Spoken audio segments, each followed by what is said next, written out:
രണ്ട് കാര്യങ്ങളാണ് ഈ സ്ക്രീൻഷോട്ടുമായി ബന്ധപ്പെട്ട രണ്ട് കാര്യങ്ങളാണ് പാർട്ടി സെക്രട്ടറി ഉന്നയിച്ചിട്ടുള്ളത്.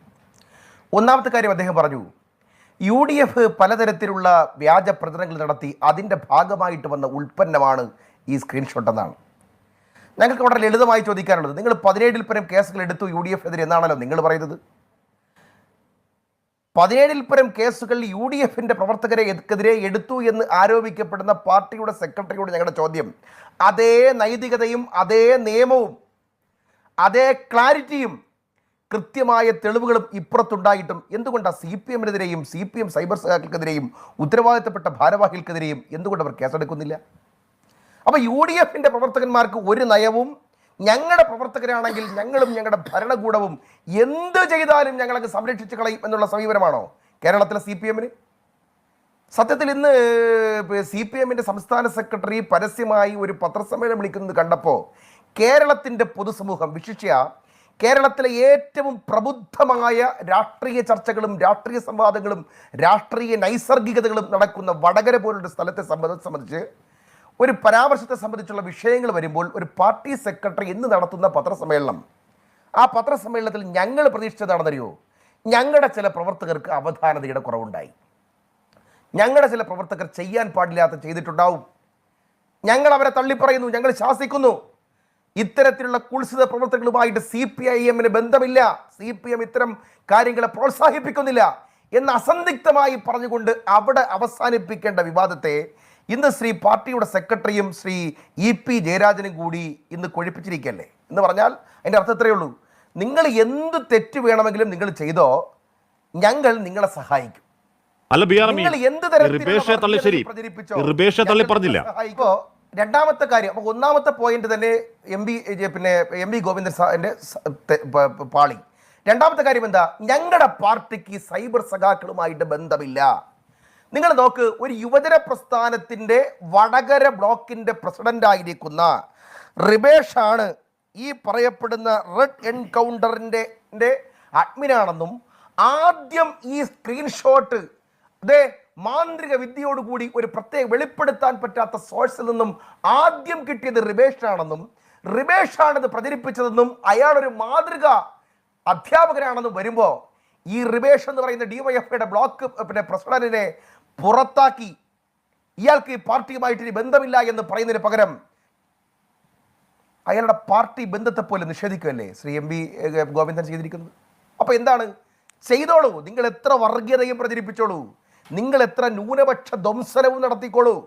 UDF കാൻഡിഡേറ്റ് ഒരു ന്യൂനപക്ഷ സമുദായത്തിൽപ്പെട്ട ആളാണെങ്കിൽ അത് വെച്ച് കൊണ്ട് കയറി ഭൂരിപക്ഷ വർഗീയതയെയും ഭൂരിപക്ഷ വികാരങ്ങളെയും ഒന്ന് ഇക്കിളിപ്പെടുത്തി ഒന്ന് ജയിക്കാനുള്ള എല്ലാ അടവും നിങ്ങൾ പ്രയോഗിച്ചുകൊള്ളൂ എന്നാണെങ്കിൽ ഒരു കാര്യമേ എനിക്ക് ഈ അവസരത്തിൽ ശ്രീ പ്രകാശ് ഉൾപ്പെടെയുള്ള ആളുകളോട് പറയാനുള്ളൂ. നിങ്ങൾ കുറെ കാലമായി നിങ്ങൾ തുടങ്ങിയിട്ട് നിങ്ങളുടെ തുടക്കം ഇവിടെ നിന്നല്ല. നിങ്ങൾ TPയെ കൊന്നപ്പോൾ നിങ്ങൾ ഒട്ടിക്കുന്ന സ്റ്റിക്കർ എന്തുകൊണ്ടാണ് കൈതെറ്റി മാഷാ അല്ലായാകുന്നത്? നിങ്ങൾ ഫസൽ എന്ന് പറയുന്ന ചെറുപ്പക്കാരനെ വെട്ടിക്കൊല്ലുമ്പോൾ ആ തൂവാല എങ്ങനെയാണ് കൃത്യമായിട്ട് എടുത്തുകൊണ്ടുവന്ന് RSSന്റെ കാര്യാലയത്തിൽ കൊണ്ടുവന്നിട്ട് പ്രതികളെ മാറ്റാൻ ശ്രമിക്കുന്നത്? അൻസിൽ എന്ന് പറയപ്പെടുന്ന ഒരു പാവപ്പെട്ട KSUവിൻ്റെ കൺവീനർക്കെതിരായി നിങ്ങൾ ഒരു കൃത്യമായ ഒരു വ്യാജരേഖയുടെ അടിസ്ഥാനത്തിൽ കേസെടുത്തിട്ട് അയാൾ ഹൈക്കോടതി പോയപ്പം യഥാർത്ഥ പ്രതികളെ വെളിച്ചത്ത് കൊണ്ടുവരാതെ പീഡിപ്പിക്കാൻ ശ്രമിച്ചത് എന്തുകൊണ്ടാണ്? എല്ലാത്തിൻ്റെയും ഇരയായി ഒരു പ്രത്യേക സമുദായത്തിൻ്റെ സിംബലുകളെയും പ്രത്യേക സമുദായത്തിൻ്റെ വാക്കുകളെയും മാത്രം എടുത്തുകൊണ്ട് നിങ്ങൾ ഇത്തരത്തിൽ വർഗീയതയെ പ്രചരിപ്പിക്കാൻ ശ്രമിക്കുന്നത് എന്തുകൊണ്ടാണ്? അവിടെയാണ് നിങ്ങളുടെ പ്രശ്നം. ഞാൻ നിങ്ങൾ പറയാം, ഞങ്ങളൊരു 40,000 വോട്ടിന് ജയിക്കേണ്ട വടകരയിൽ നിങ്ങൾ 1,16,000 വോട്ടിന് ജയിപ്പിച്ചു തന്നു. നിങ്ങളിൽ വിശ്വസിക്കുന്ന കഴിഞ്ഞ 2 തെരഞ്ഞെടുപ്പുകളിൽ RSSനെയും BJPയെയും ഫാസിസത്തെയും ചെറുക്കാൻ കോൺഗ്രസിനേക്കാൾ പിണറായി വിജയന് കഴിയുമെന്ന് നിങ്ങൾ പറഞ്ഞു പരത്തിയ ഒരു വ്യാജ പ്രചരണമുണ്ട്. അത് വിശ്വസിച്ചുകൊണ്ട് നിങ്ങളോടൊപ്പം നിന്ന് കുറേ ന്യൂനപക്ഷങ്ങളുണ്ട്. അവർക്കിപ്പോൾ കാര്യം പിടിയിട്ടുണ്ട്, അവർക്കിപ്പോൾ കൃത്യമായിട്ട് തന്നെ കാര്യം പിടിയിട്ടുണ്ട്. മതവർഗീയതയെയും സ്ഥാനാർത്ഥിയുടെ മതത്തെയും എങ്ങനെയെല്ലാം ദുരുപയോഗം ചെയ്യാമെന്നും ഭൂരിപക്ഷ സ്ഥാനാർത്ഥിയാണെങ്കിൽ ന്യൂനപക്ഷ വികാരത്തെ എങ്ങനെ എക്ലിപ്പെടുത്തുന്നുവെന്നും ന്യൂനപക്ഷത്തിലെ ഏതെങ്കിലും ഒരു സ്ഥാനാർത്ഥിയാണ് മത്സരിക്കാൻ വരുന്നതെങ്കിൽ അവനെ എങ്ങനെയാണ് കൈകാര്യം ചെയ്യേണ്ടതെന്നും അവിടെ എങ്ങനെയാണ് ഭൂരിപക്ഷ വർഗീയതയെ ഇളക്കി വിടേണ്ടതെന്നും നിങ്ങൾ റിസർച്ച് ചെയ്തുകൊണ്ടിരിക്കുകയാണെന്നും നിങ്ങളുടെ ഈ ന്യൂനപക്ഷ പ്രേമമൊക്കെ വെറും തട്ടിപ്പാണെന്നും ഇന്നിപ്പോൾ ജനങ്ങൾക്ക് മനസ്സിലാക്കിയിട്ടുണ്ട്. നിങ്ങളുടെ കൂടെ നിൽക്കുന്ന പാർട്ടി കടർമാർക്കുൾപ്പെടെ മനസ്സിലാക്കിയിട്ടുണ്ട്. നിങ്ങൾ നോക്കൂ, ഒന്ന് പോരാളി ഷാജി. നിങ്ങൾ MV ജയരാജൻ ആദ്യം തള്ളിപ്പറഞ്ഞു. എന്തുകൊണ്ട് തള്ളിപ്പറഞ്ഞു എന്ന് ചോദിച്ചാൽ ഞങ്ങൾക്കറിയാം വഹാബിലേക്ക് എത്തുകയാണ്. വഹാബിനെ പിടിച്ചാൽ അത് ഞങ്ങളുടെ പാർട്ടിയിലേക്ക് തന്നെ എത്തുന്നു എന്ന് തിരിച്ചറിയുന്നു. റിബേഷ് പാർട്ടിയുടെ ഡിവൈഎഫ്ഐയുടെ ബ്ലോക്ക് പ്രസിഡന്റ് ആണെന്ന് നിങ്ങൾ തിരിച്ചറിയുന്നു. അതുപോലെ അമൽ റാം പാർട്ടിയുടെ ഡിവൈഎഫ്ഐയുടെ പ്രവർത്തകരാണെന്ന് നിങ്ങൾ തിരിച്ചറിയുന്നു. അതുപോലെ മനോഹരൻ CPM-ന്റെ താഴെത്തട്ടിലെ ലോക്കൽ തലത്തിൽ പ്രവർത്തിക്കുന്നയാളാണെന്നും സൈബർ സഖാവാണെന്ന് നിങ്ങൾ തിരിച്ചറിയുന്നു. ആരാണ് മനീഷ് ഏത് പാർട്ടിയുടെ കുടുംബത്തിലെ അംഗം, എവിടെ താമസിക്കുന്നത് CPM മനസ്സിലാക്കിയിരിക്കുന്നു.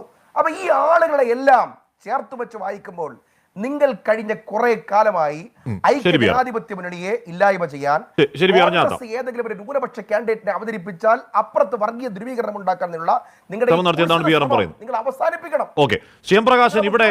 പോലീസ് റിപ്പോർട്ട് കണ്ടില്ല, പോലീസ് റിപ്പോർട്ട് കണ്ടില്ല, പിന്നെന്താ മുഖ്യമന്ത്രികള്? കേരളത്തിലെ മുഖ്യമന്ത്രിക്ക് പോലീസ് റിപ്പോർട്ടിനെ കുറിച്ച് അറിയില്ല എങ്കിൽ പിന്നെ അദ്ദേഹം ഈ പണിക്കിരിക്കണതിനാ? പിന്നെ ഹഷ്മിക്ക് അറിയാലോ, ഒരു ഡിവൈഎഫ്ഐ നേതാവിന്റെ ഈ വടകരയിലെ പ്രസംഗം നിങ്ങൾ ശ്രദ്ധിച്ചോ? ദ പൊളിറ്റിക്കൽ പോയിസൺ എന്ന് വിളിച്ച് തലയിട്ടടിച്ച് പ്രസംഗിച്ച ആ ഡിവൈഎഫ്ഐയുടെ മഹാൻ എവിടെയാ ഒളിച്ചിരിക്കുന്നത്? അയാൾ വരട്ടെ, കേരളത്തിന്റെ പൊതുസമൂഹത്തിൽ മാപ്പ് പറയട്ടെ.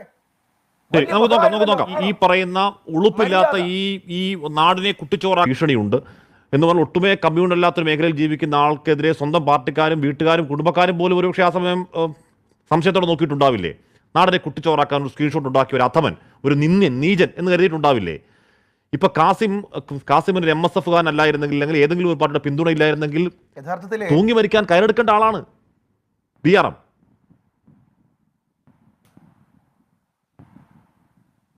യഥാർത്ഥത്തിൽ ഈ കാസിം എന്ന് പറയപ്പെടുന്ന MSF-ന്റെ പ്രവർത്തകൻ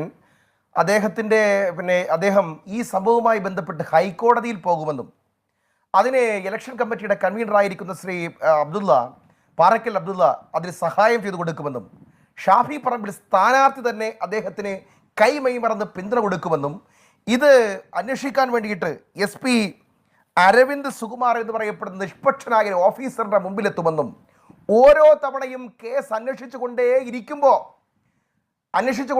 ഹൈക്കോടതി എന്തായി എന്ന് ചോദിച്ചുകൊണ്ട് കേസ് ഡയറികൾ നിരന്തരമായ സൂക്ഷ്മമായ പരിശോധനയ്ക്ക് വിധേയമാക്കിയെന്നും ഒരിക്കലും CPM വിചാരിച്ച കാര്യമേ അല്ല. എല്ലാ കാലഘട്ടങ്ങളിലും കളിക്കുന്നത് പോലെ ഒരു കളി അങ്ങ് കളിച്ചിട്ടങ്ങ് ജയിച്ചു കളയാമെന്ന് വിചാരിച്ചു. മനസ്സിലായില്ലേ? ഒരു ഭാഗത്ത് വർഗീയത ഇളക്കി വിട്ടിട്ട് കണ്ടോ ഞങ്ങളുടെ സ്ഥാനാർത്ഥിക്കെതിരായിട്ട് വർഗീയത പറയുന്നേ, അതുകൊണ്ട് മറ്റേ ഗ്രൂപ്പിൽപ്പെട്ടവർ അല്ലെങ്കിൽ മറ്റേ സമുദായത്തിൽപ്പെട്ടവരുടെ ഒരു ഏകീകരണം പെട്ടെന്ന് തന്നെ ഉണ്ടാക്കണമേ എന്ന് വരുത്താനുള്ള ശ്രമം പരാജയപ്പെട്ടു എന്ന് മാത്രമല്ല ആകെ നാറി CPM. ഇവിടെ ബഹുമാന ശ്രീ M പ്രകാശൻ പറഞ്ഞു, ഷാഫി പറമ്പിലിനെ പോലെ വർഗീയത പറഞ്ഞൊരു സ്ഥാനാർത്ഥിയുണ്ടോ? മിസ്റ്റർ പ്രകാശ, നാണമുണ്ടോ നിങ്ങൾക്ക്? വർഗീയതയുടെ പേരിൽ, മതത്തിന്റെ പേരിൽ എനിക്കൊരൊറ്റ വോട്ടും വേണ്ട എന്ന് കേരളത്തിൽ പറഞ്ഞ ഏക സ്ഥാനാർത്ഥി അറിയോ? അത് ഷാഫി പറമ്പില. നിങ്ങൾ എന്താ വിചാരിച്ചത്? ഷാഫി പറമ്പിലിന്റെ പ്രകാശനും ഗോവിന്ദനും ഒക്കെ അളന്നെടുത്ത് തെറ്റി. പാലക്കാടത്തെ അഗ്രഹാരങ്ങളിലെ അന്തർജനങ്ങളുടെ പൊന്നോമന മോനാണെന്നുള്ള കാര്യം ഇവർക്ക് അറിയൂടായിരുന്നു. മനസ്സിലായില്ലേ? അവിടെ നിന്ന് ഇറങ്ങിത്തിരിക്കുമ്പോൾ ആരതി ഒഴിഞ്ഞ് കണ്ണീരോടുകൂടി വിടവാങ്ങുന്നവരാണ് അവിടുത്തെ അമ്മമാരെന്നുള്ള കാര്യം. ആ അമ്മമാരുടെ മോനാണ് ഷാഫി പറമ്പിലെന്ന് സത്യത്തിൽ CPM അറിയില്ലായിരുന്നു. അങ്ങനെ കൊണ്ടുവന്ന് തലവെച്ച് കൊടുത്തതാ. ഇപ്പോ ഊരിയെടുക്കാൻ നിവർത്തിയില്ലാത്ത അവസ്ഥയായി. എന്തായിപ്പോ സ്ഥിതി? ഈ ഒറ്റ സ്ക്രീൻഷോട്ട് കൊണ്ട് വടകര മാത്രമല്ല നിങ്ങൾ തുളഞ്ഞത്, കണ്ണൂരിൽ, കാസർഗോഡ്, കോഴിക്കോട് ഉൾപ്പെടെ നിങ്ങൾക്ക് അല്പസ്വല്പമെങ്കിലും സാധ്യതയുണ്ടായിരുന്ന മുഴുവൻ കേന്ദ്രങ്ങളിലും വോട്ട് കുറഞ്ഞു എന്ന് മാത്രമല്ല, നിങ്ങളോടൊപ്പം നിന്ന ചില പ്രത്യേക സമുദായത്തിൽപ്പെട്ട ആളുകൾക്ക് മനസ്സിലായി നിങ്ങൾ ആട്ടിൻ തോലിട്ട ചെന്നായ്ക്കളാണ്. ജയിക്കാൻ വേണ്ടി നിങ്ങൾ ആരെയും കൊല്ലും, ആരെയും ഒറ്റും, എന്ത് വൃത്തികെട്ട നാടകവും കളിക്കും, എന്ത് വൃത്തികെട്ട ജാതിയും നിങ്ങൾ പറയുമെന്ന് ആളുകൾക്ക് മനസ്സിലായി. ഇവിടെ ചില കാര്യങ്ങൾ പറഞ്ഞു. എന്താണ് പറഞ്ഞത്? EP ജയരാജൻ എന്ന് പറയുന്നത് കേട്ടു. അയാൾ പറയുന്നതിൽ ഒരു കാര്യമുള്ള കാര്യമൊന്നുമില്ല. അദ്ദേഹം പറയുന്നതിന് അവരുടെ പാർട്ടി പോലും വിലക്കെടുക്കാറില്ല. അദ്ദേഹത്തിന് അത്രയ്ക്കുള്ള വില ഇപ്പോൾ അവിടെ പാർട്ടിക്കകത്തുള്ളൂ. പക്ഷേ എങ്കിൽ പോലും ജയരാജൻ പറയുകയാണ്, തെളിവുകൾ ഞങ്ങൾ കോടതിയിൽ ഹാജരാക്കും എന്ന് പറഞ്ഞാൽ തെളിവുകൾ CPM-ന്റെ കൈവശമുണ്ട്, ഞങ്ങൾ കോടതിയിലെ ഹാജരാക്കുള്ളൂ. നിയമവ്യവസ്ഥയെ ഇങ്ങനെ വെല്ലുവിളിക്കാവോ ജയരാജ? എന്ത് മര്യാദകേടാണിത്? നിങ്ങൾ നോക്ക്, ഇവിടെ ഇപ്പോൾ റിബേഷ് എന്ന് പറയപ്പെടുന്ന ചെറുപ്പക്കാരൻ, ആ റിബേഷ് എന്ന് പറയപ്പെടുന്ന യഥാർത്ഥത്തിൽ ആ ചെറുപ്പക്കാരൻ്റെ കൂടി ഭാവിയല്ലേ അവർ തകർത്തത്. റിബേഷ് എന്ന് പറയുന്നവൻ ഇനി ഏതെങ്കിലും ഒരു തെരഞ്ഞെടുപ്പിൽ ജയിക്കുമോ? ഒരു സമുദായത്തിലെ ഒരു പാവപ്പെട്ട ചെറുപ്പക്കാരനെ ഇല്ലായ്മ ചെയ്യാൻ അയാളുടെ സ്വന്തം പേരും പ്രൊഫൈലും അതുപോലെ പകർത്തി വെച്ച് കള്ള സ്ക്രീൻഷോട്ട് ഉണ്ടാക്കി നാട് മുഴുവൻ പ്രചരിപ്പിച്ചതിൻ്റെ പുറകിൽ റിബേഷ് എന്ന് പറയുന്ന അധ്യാപകനാണ് എന്ന് അറിയുമ്പോൾ ആദ്യം അവനെ സ്കൂളിൽ നിന്ന് അന്ന് തന്നെ പണിയടച്ച് പിണ്ടം വെക്കേണ്ടതല്ലേ, പുറത്താക്കേണ്ടതല്ലേ വിദ്യാഭ്യാസ വകുപ്പ്? വർഗീയവാദിയെ ഈ പറയുന്നയാളിന് ഇനി ഏതെങ്കിലും ഒരു തെരഞ്ഞെടുപ്പിൽ മത്സരിക്കാൻ പറ്റുമോ? ഒരു പൊതുസമൂഹത്തിന് മുമ്പിൽ പോയി ഞാൻ സെക്കുലറാണ് എന്ന് പറയാൻ ഈ പറയപ്പെടുന്ന റിബേഷിന് ജീവിതത്തിൽ പറ്റോ? അവൻ്റെ ഭാവിയും ഇവർ തകർത്തു. അതാണ് അതിൻ്റെ പ്രത്യേകത. മനസ്സിലായില്ലേ? അതിൻ്റെ ഭാവിയും നിങ്ങൾ തകർത്തു. ഇവിടുത്തെ പ്രശ്നം എന്താണ്? നിങ്ങൾ നോക്ക് ഹാഷ്മി, തൃപ്പൂണിത്തുറ ഇലക്ഷൻ അങ്ങോട്ട് പുരോഗമിക്കുകയാണ്. ഒരു അയ്യപ്പൻ വരികയാണ്. ഒരു CPM-ന്റെ 1-2 ആളുകളുടെ മുമ്പിലേക്ക് ഒരു അയ്യപ്പൻ്റെ നോട്ടീസ് വരികയാണ്. ഹൈക്കോടതി അതിനകത്ത് ജഡ്ജ്മെന്റ് പറഞ്ഞുകൊണ്ട് അതിനകത്ത് പറയുന്നൊരു വാചകമുണ്ട്. സോഴ്സ് ഇല്ലാത്ത, ഫാദർ ഇല്ലാത്ത, ആരാണ് പബ്ലിഷർ എന്നും പ്രിന്റർ എന്നും അറിയാത്ത, ഏതെങ്കിലും ഒരു UDF-കാരൻ്റെ പൊസഷനിൽ നിന്ന് കണ്ടെത്തിയിട്ടില്ലാത്ത, ഏതെങ്കിലും ഒരു UDF-കാരന് പ്രചരിപ്പിച്ചു എന്ന് ഒരു മൊഴി പോലും ഇല്ലാത്തൊരു കേസാണെന്ന് പറഞ്ഞുകൊണ്ട് തള്ളിക്കളഞ്ഞു. അയ്യപ്പനെ അവരെ മണ്ടയിൽ വീണു. നിങ്ങൾക്കറിയോ, ഈ പറയപ്പെടുന്ന പ്രകാശനെ തോൽപ്പിച്ച ആളാണ് നമ്മുടെ ഷാജി, KM ഷാജി കഴിഞ്ഞ പ്രാവശ്യം തോറ്റതിന്റെ പുറകിൽ ഞാൻ ഇപ്പോഴും ഉറച്ചു വിശ്വസിക്കുന്നു ഇവർ തന്നെ സൃഷ്ടിച്ചു വെച്ച സിറാത്ത് പാലമാണ്. കാരണം ഒരു ന്യൂനപക്ഷ മുസ്ലിം ഒരിക്കലും സിറാത്ത് പാലം എന്ന് പറയാറില്ല. മനസ്സിലായില്ലേ? ഏതെങ്കിലും ഒരു മുസ്ലിം ചെറുപ്പക്കാരുടെ ഭാഷ ശ്രദ്ധിച്ചാൽ അറിയാം, അവർ കാഫിർ എന്ന് പറയാറില്ല. അത് മനസ്സിലാക്കണമെങ്കിൽ സമൂഹത്തിൽ ഇടപെടണം, പഠിക്കണം. സിറാത്ത് എന്ന പാലം എന്ന് പറയുന്നത് ഇത് കൊണ്ടുവന്നതും ഇവർ തന്നെയാണ്. നേരത്തെ ജോ ജോസഫിന്റെ കാര്യം പറഞ്ഞു. ഒരു കൊല്ലമായല്ലോ ജോ ജോസഫിന്റെ വിഷയം വന്നിട്ട്, 1 കൊല്ലമായല്ലോ. നിങ്ങൾ ഏതോ ഒരു യൂത്ത് ലീഗുകാരനെ പിടിച്ചെന്നൊക്കെ അന്ന് പറഞ്ഞല്ലോ. എൻ്റെ ചോദ്യം, ആ കേസ് എന്തായി? എത്ര യൂത്ത് കോൺഗ്രസ് നിങ്ങൾക്ക് പിടിക്കാൻ പറ്റി? എവിടെ നിന്നാണ് ആ സോഴ്സ്? ഏത് സോഴ്സിൽ നിന്നാണ് ജോ ജോസഫിനെതിരായിട്ട് ഈ വീഡിയോ വന്നത്? ഇരിക്കുന്ന പ്രകാശനും ഈ ഇരിക്കുന്ന പ്രകാശന്റെ നേതാവ് ഗോവിന്ദനും പറഞ്ഞില്ലേ, ഫോൺ വീഡിയോ ഇറക്കി കേട്ടോ.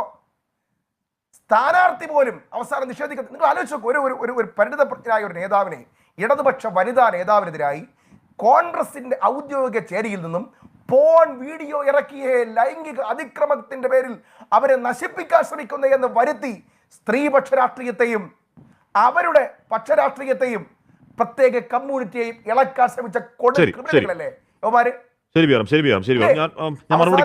ഞങ്ങൾ പറഞ്ഞു, ഷാബി പറമ്പിൽ പറഞ്ഞു ആ വീഡിയോ ഒന്ന് കാണിക്കാൻ പറഞ്ഞു. അപ്പൊ വീഡിയോ ഇല്ല എന്ന് പറഞ്ഞാൽ ഈ ഇലക്ഷനിൽ ഞങ്ങൾ കോഴിക്കോട് ജയിക്കാൻ വേണ്ടിയിട്ടല്ലേ ഇവിടെ പിന്നെ പാലസ്തീന്റെ പേരിൽ